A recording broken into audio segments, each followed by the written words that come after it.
Mental বাচ্চাদেরকে সবথেকে প্রথমে আমি সেম ওয়েতে যাব, যেমন আমি বাচ্চাদেরকে অ্যাবাকাসে ইন্ট্রোডিউস করিয়েছিলাম যে কিভাবে আমি বিটস করবো, বিটসে যেভাবে বাচ্চাদেরকে শিখিয়েছিলাম সেইভাবে আমি মেন্টাল করাবো বাচ্চাদেরকে।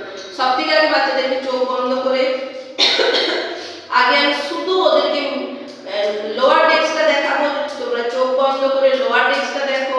লোয়ার টেক্সটটা দেখিয়ে ওদেরকে শুধু আমি লোয়ার টেক্সটের সামনে ওদেরকে মেন্টাল করাবো, যেমন +1 +2 +1 -2 +1। এটাই শুধু বাচ্চাদেরকে আমি চোখ বন্ধ করে এটা মেন্টাল করাবো। যখন দেখবো বাচ্চারা এটা খুব ভালো করে মেন্টাল করতে পারছে, তখন আমি বাচ্চাদেরকে +5টা শেখাবো।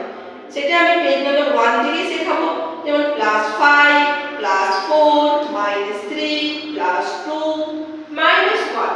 বাচ্চাদের যখন লোয়ার টেক্সট আর +5 আপার টেক্সট একসাথে বাচ্চারা যখন পারবে, তখন আমি বাচ্চাদেরকে পিঞ্চিং আর পিঞ্চ আউট শেখাবো। প্রথমে পিঞ্চিং শেখাবো, সেটা আমি পেজ নাম্বার সাপ্লিমেন্টারি বুকে পেজ নাম্বার 2 থেকে নেব। সেটা হচ্ছে আপনার যেমন 4 -3 +6 -5 +7। এটা প্রথমে বাচ্চাদেরকে পিঞ্চিং শেখাবো। পিঞ্চিংটা যখন বাচ্চারা মেন্টালি খুব ভালো পারবে, তখন আমি বাচ্চাদেরকে পিঞ্চ আউটের কোশ্চেন করব, পিঞ্চ আউটের মেন্টাল শেখাবো।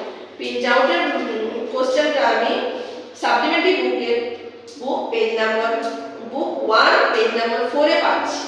সেখান থেকে আমি বাচ্চাদেরকে পিঞ্চ আউটটা শেখাবো। সেখান থেকে সামনে 5 +1 +1 -6 +3 এরকম বাচ্চাদেরকে পিঞ্চ আউটটা শেখাবো।